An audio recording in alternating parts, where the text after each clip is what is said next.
Subscribe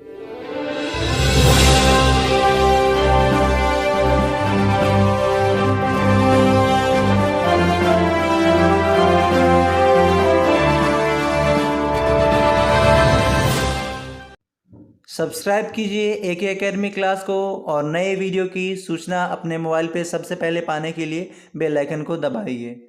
चलिए friends, देखते हैं हमारे आज का सवाल पहला क्या है। फ्रेंड्स, हमारा पहला सवाल है, वर्तमान समय में भारत में कितने राज्य और केंद्र शासित प्रदेश हैं? ऑप्शन नंबर ए में है 28 राज्य और 9 केंद्र शासित प्रदेश। ऑप्शन नंबर बी 28 राज्य और 7 केंद्र शासित प्रदेश, या फिर ऑप्शन नंबर सी 27 राज्य और 6 केंद्र शासित प्रदेश, या फिर ऑप्शन नंबर डी। तो फ्रेंड्स, यहाँ दिए गए में से कोई नहीं। तो फ्रेंड्स, इस जगह पे हमारा आंसर होगा ऑप्शन नंबर डी, यानी कि दिए गए में से कोई नहीं। क्योंकि फ्रेंड्स, यहाँ पे हमारे भारत में अभी जम्मू कश्मीर जब हमारे भारत में जोड़ा गया था उस समय 28 राज्य और 9 केंद्र शासित प्रदेश थे, जबकि अभी वर्तमान समय में 28 राज्य और 8 केंद्र शासित प्रदेश हैं। फ्रेंड्स, हमारा अगला सवाल है, सबसे पहले नागरिकता अधिनियम कब लागू किया गया? ऑप्शन नंबर ए में है 1967, या फिर ऑप्शन नंबर बी 1556, या फिर ऑप्शन नंबर सी 1761, या ऑप्शन नंबर डी 1955। तो फ्रेंड्स, अगर आप इस क्वेश्चन को अगर पहले सुन चुके हो तो इसका आंसर आप लोग अपने मन में याद रखोगे कि क्या होगा, और जो मैं बतलाता हूँ आपको याद रखना है कि इसका राइट आंसर यही होगा। तो फ्रेंड्स, यहाँ पे हमारा आंसर 1955 होगा, जो कि राइट आंसर है। और नागरिकता अधिनियम किसी भी नागरिक का, व्यक्ति का, भारत का नागरिक होने के लिए जो प्रावधान है वो सबसे पहले 1955 में आया था। फ्रेंड्स, हमारा अगला सवाल है, भारत सरकार की बैंक किसे कहा जाता है? ऑप्शन नंबर ए में है रिजर्व बैंक ऑफ इंडिया, या फिर option number B Punjab national bank, या फिर ऑप्शन नंबर सी दक्षिण बिहार बैंक, या फिर option number D ICICI bank. तो फ्रेंड्स, मैं आपको बता दूं कि भारत सरकार की बैंक के रूप में RBI को जाना जाता है। और RBI यानी कि reserve bank of India, Bharat में जितने भी नोट जो हम लोग यूज़ करते हैं वो सारे नोट की जारी करने का काम RBI ही करती है, इसीलिए भारत सरकार की अपनी बैंक RBI बैंक को ही कहा जाता है। फ्रेंड्स, हमारा अगला सवाल है, मानव शरीर का सबसे कठोर ऊतक कौन सा होता है? ऑप्शन नंबर ए में है मानव कंकाल, या फिर ऑप्शन नंबर बी एनामेल, या फिर ऑप्शन नंबर सी लाल रक्तकण, या ऑप्शन नंबर डी वायु कोशीय अस्थि। सॉरी, 2 बार वायु लिखा गया है, यहाँ पे एक बार ही होगा, वायु कोशीय अस्थि होगा, वायु नहीं, वायु कोशीय अस्थि। यहाँ पे हमारा आंसर होगा ऑप्शन नंबर बी एनामेल। दांत का जो एनामेल भाग होता है वही हमारे शरीर का सबसे कठोर ऊतक होता है। जब भी ऊतक पूछेगा तो यही होगा, लेकिन आपसे अगर कठोर अस्थि पूछे तो जबड़े की अस्थि यानी कि हड्डी सबसे कठोर होती है। फ्रेंड्स, हमारा अगला सवाल है, भाखड़ा नंगल बांध किस नदी पर स्थित है? ऑप्शन नंबर ए यमुना नदी, या फिर ऑप्शन नंबर बी व्यास नदी, या ऑप्शन नंबर सी रावी नदी, या फिर ऑप्शन नंबर डी सतलज नदी। तो फ्रेंड्स, यहाँ पे भाखड़ा नंगल बांध जो कि सतलज नदी, ऑप्शन नंबर डी यहाँ पे राइट आंसर होगा। सतलज नदी पे भाखड़ा नंगल बांध स्थित है, जो कि हिमाचल प्रदेश के बिलासपुर जिले में स्थित है। और फ्रेंड्स, इसकी ऊंचाई की बात करें तो इसकी ऊंचाई 856 फीट ऊंचा है ये भाखड़ा नंगल बांध। और फ्रेंड्स, 1963 में इसका निर्माण कार्य पूरा हो गया था, इस बात को भी आपको ध्यान में रखना है। चलिए देखते हैं हमारा अगला सवाल, काजीरंगा किस लिए जाना जाता है? मतलब काजीरंगा जो राष्ट्रीय उद्यान है ये किस लिए जाना जाता है? ऑप्शन नंबर ए में है शेर के लिए, या फिर ऑप्शन नंबर बी चीता के लिए, या ऑप्शन नंबर सी बाघ के लिए, या फिर ऑप्शन नंबर डी गैंडे के लिए। तो फ्रेंड्स, मैं आपको बता दूं कि काजीरंगा जो है गैंडे, एक सींग के गैंडे के लिए जाना जाता है। ऑप्शन नंबर डी यहाँ पे राइट आंसर होगा। और फ्रेंड्स, ये जो काजीरंगा है ये असम में स्थित है, भारत के असम राज्य में स्थित है, इसको भी आपको साथ साथ में ध्यान में रखना है। चलिए देखते हैं हमारा अगला सवाल। फ्रेंड्स, अगर आपको वीडियो पसंद आ रहा हो तो लाइक, सब्सक्राइब और शेयर ज़रूर करें।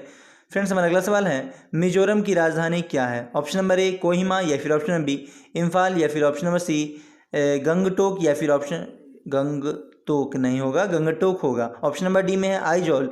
तो फ्रेंड्स, यहाँ पे मिजोरम की राजधानी पूछा गया है, जो कि होगा option number D Aizawl. Option number D यहाँ पे राइट आंसर है, इसको ध्यान में रखना है। चलिए देखते हैं हमारा अगला सवाल। फ्रेंड्स, हमारा अगला सवाल क्या है देखते हैं। फ्रेंड्स, अगर आप लोग का साथ रहा तो हम लोग जल्दी ही लाइव भी क्लास करेंगे। चलिए देखते हैं हमारा अगला सवाल, मथुरा किस नदी के किनारे बसा है? ऑप्शन नंबर ए में है Ganga, option number B Yamuna, या फिर ऑप्शन नंबर सी गोदावरी, या फिर ऑप्शन नंबर डी सरस्वती। तो फ्रेंड्स, मथुरा जो है ये गंगा नदी के किनारे बसा है, ऑप्शन नंबर ए यहाँ पे राइट आंसर होगा। और यमुना की बात करें तो यमुना, दिल्ली जो है यमुना नदी के किनारे बसा है। आगरा भी यमुना नदी के किनारे ही बसा है, इसको भी साथ साथ में आपको ध्यान में रखना है। और गंगा 2008 में भारत की राष्ट्रीय नदी घोषित की गई, इसको भी आप साथ में ध्यान रखेंगे, ये काफ़ी इंपॉर्टेंट पार्ट है। फ्रेंड्स हमारा अगला सवाल है, झारखंड की राजधानी क्या है? ऑप्शन नंबर ए हजारीबाग, या फिर ऑप्शन नंबर बी धनबाद, या फिर ऑप्शन नंबर सी रांची, या फिर ऑप्शन नंबर डी इनमें से कोई नहीं। तो फ्रेंड्स मैं आपको बता दूं कि झारखंड की जो राजधानी है वो रांची को माना जाता है। ऑप्शन नंबर सी यहाँ पे राइट आंसर होगा। और 15 नवंबर 2000 ईस्वी को झारखंड, जो कि बिहार का ही अंग हुआ करता था, बिहार से अलग राज्य एक झारखंड की गठन कर दिया गया 15 नवंबर 2000 ईस्वी को। आपको ये डेट ध्यान में रखना है क्योंकि हो सकता है आपके एग्जाम में ये डेट पूछ दे। चलिए देखते हैं हमारा अगला सवाल, पूर्व से पश्चिम की ओर बहने वाली नदी कौन सी है? ऑप्शन नंबर ए में है गोदावरी नदी, या फिर ऑप्शन नंबर बी नर्मदा नदी, या ऑप्शन नंबर सी कावेरी नदी, या फिर ऑप्शन नंबर डी इनमें से कोई नहीं। तो फ्रेंड्स मैं आपको बतला दूं कि ये एकमात्र ऐसी नदी है नर्मदा नदी जो कि पश्चिम से पूर्व की ओर बहती है। बाकी सारी नदियाँ जो है पूर्व से पश्चिम की ओर बहती है, बाकी सारी नदियाँ पश्चिम से पूर्व की ओर ही बहती है। यानी कि ये जो नदी है नर्मदा नदी, ये उल्टी दिशा में बहने का काम करती है, जिस वजह से ये जाना जाता है या विख्यात है। चलिए देखते हैं हमारा अगला सवाल, सबसे अधिक गीला स्थल यानी कि नमी वाला स्थान कौन सा है? ऑप्शन नंबर ए सिंगापुर, या फिर ऑप्शन नंबर बी मासिनराम, या फिर ऑप्शन नंबर सी चेरापूंजी, या फिर ऑप्शन नंबर डी ग्रीनलैंड। तो फ्रेंड्स मैं आपको बता दूं कि सबसे अधिक नमी वाला स्थान जो है ये मासिनराम, मेघालय का जो मासिनराम है यही सबसे अधिक नमी वाला स्थान यानी कि सर्वाधिक गीला स्थान माना जाता है, जिसको कि यूनेस्को की सूची में भी शामिल किया गया है। इसको भी साथ साथ में ध्यान में रखना है। और फ्रेंड्स यहाँ पे बारिश की बात करें तो 11,878 मिलीमीटर बारिश यहाँ पे होती है। फ्रेंड्स हमारा अगला सवाल है, किस राज्य में रेलवे लाइन नहीं है? यानी कि ऐसा कौन सा राज्य जिसमें रेलवे लाइन है ही नहीं, यानी कि वहाँ पे रेल चलती नहीं है? ऑप्शन नंबर ए में है आसाम, या फिर ऑप्शन नंबर बी सिक्किम, या फिर option number C west Bengal, या फिर ऑप्शन नंबर डी ओडिशा। तो फ्रेंड्स यहाँ पे एकमात्र ऐसा राज्य है सिक्किम जहाँ की रेलवे लाइन अभी तक नहीं है। चलिए देखते हैं हमारा अगला सवाल। हमारा अगला सवाल है, WHO ने कोरोना वायरस का नाम क्या रखा है? अभी वर्तमान समय में जो व्याप्त है कोरोना वायरस, उसका नाम WHO ने क्या रखा है ये आपको बताना है। ऑप्शन नंबर ए में है corona virus 2019, option number B novel corona virus, या फिर option number C corona novel virus, या फिर option number D none of the above. तो फ्रेंड्स यहाँ पे हमारा आंसर ऑप्शन नंबर बी होगा, novel corona virus. Novel corona virus 2019 ये WHO ने इसका नाम रखा है। ऑप्शन नंबर बी यहाँ पे राइट आंसर होगा। और फ्रेंड्स अगर आपको वीडियो पसंद आता है तो लाइक, सब्सक्राइब और शेयर ज़रूर करें। और जय हिंद कह करके अपनी उपस्थिति इस क्लास में ज़रूर सभी लोग को दर्शानी है। फ्रेंड्स हमारा अगला सवाल है, धान के खेत से कौन सी गैस उत्सर्जित होती है? ऑप्शन नंबर ए में है एथेन, या फिर ऑप्शन नंबर बी मेथेन, या फिर ऑप्शन नंबर सी प्रोपेन, या ऑप्शन नंबर डी ब्यूटेन। तो फ्रेंड्स मैं आपको बता दूं कि धान के खेत से जो गैस उत्सर्जित होती है वो है मेथेन, यानी कि ऑप्शन नंबर बी यहाँ पे राइट आंसर होगा। और यही मेथेन गैस अगर कोई भी मवेशी जैसे कि गाय हो गया, भैंस हो गया या बकरी हो गई, ये जो भी मवेशी हैं जो पालतू जानवर हैं, और उनके मुंह से जुगाली करते समय मेथेन गैस उत्सर्जित होती है, इसको भी ध्यान में रखना है। फ्रेंड्स हमारा अगला सवाल है, टंगस्टन धातु सबसे ज़्यादा कहाँ पाया जाता है? ऑप्शन नंबर ए में है Jharkhand, option number B Bihar, या फिर ऑप्शन नंबर सी राजस्थान, या फिर ऑप्शन नंबर डी तमिलनाडु। तो फ्रेंड्स यहाँ पे हमारा आंसर ऑप्शन नंबर सी होगा, जो कि राजस्थान है। और राजस्थान की एक और विशेषता है कि भारत का ऐसा राज्य जो कि क्षेत्रफल की दृष्टि से सबसे बड़ा जो राज्य है वो राजस्थान ही है। आप देख सकते हैं तस्वीर में, यही टंगस्टन है, जिसका कि फ्रेंड्स बल्ब के फिलामेंट में टंगस्टन का उपयोग किया जाता है। फ्रेंड्स हमारा अगला सवाल है, गीतांजलि की रचना किसने की है? ऑप्शन नंबर ए वेद व्यास, या फिर option number B Rabindranath Tagore, या फिर ऑप्शन नंबर सी तुलसीदास, या फिर ऑप्शन नंबर डी वाल्मीकि। तो फ्रेंड्स यहाँ पे मैं बतला दूं आपको कि option number B right answer होगा, Rabindranath Tagore. Option number B यहाँ पे राइट आंसर है रविन्द्रनाथ टैगोर। इन्हें नोबेल पुरस्कार भी दिया गया है कि गीतांजलि पुस्तक के रचना के लिए 1913 में इन्हें नोबेल पुरस्कार दिया गया गीतांजलि पुस्तक के लिए। और रविन्द्रनाथ टैगोर ने बहुत सारी पुस्तकों की रचना की है, और जॉर्ज पंचम ने इन्हें सर एवं नाइटहुड की उपाधि भी दी थी, जिन्होंने यानी कि जॉर्ज पंचम ने, जिसे कि इसने रविन्द्रनाथ टैगोर ने जलियांवाला बाग हत्याकांड में वापस लौटा दी थी। तो चलिए फ्रेंड्स, आगे तो कोई सवाल है नहीं, देखते हैं कि कल के सवालों के जवाब, जो कल सवाल मैंने पूछा था आप लोगों से, उस सवालों के जवाब कौन कौन से लोगों ने भेजे हैं और उसका सही जवाब क्या होगा। और फ्रेंड्स, आज की वीडियो में और डेली वीडियो में जो मैं दो क्वेश्चन देता हूँ वो आज भी दूंगा, जिसका आंसर आपको कमेंट करके बतलाना होता है। चलिए देखते हैं भाई कल का जो सवाल मैंने पूछा था वो क्या था।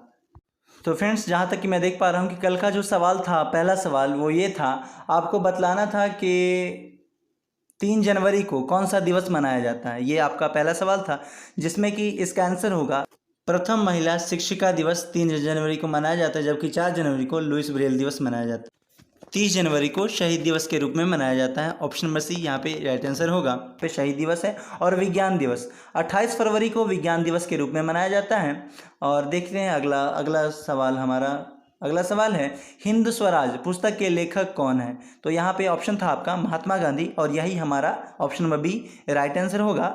हिंद स्वराज पुस्तक की रचना महात्मा गांधी ने की थी। और फ्रेंड्स, यहाँ पे है रविन्द्रनाथ टैगोर। रविन्द्रनाथ टैगोर को मैंने आपको इस वीडियो में बतलाया भी है कि गीतांजलि पुस्तक के लिए इन्हें नोबेल पुरस्कार भी दिया गया 1913 में।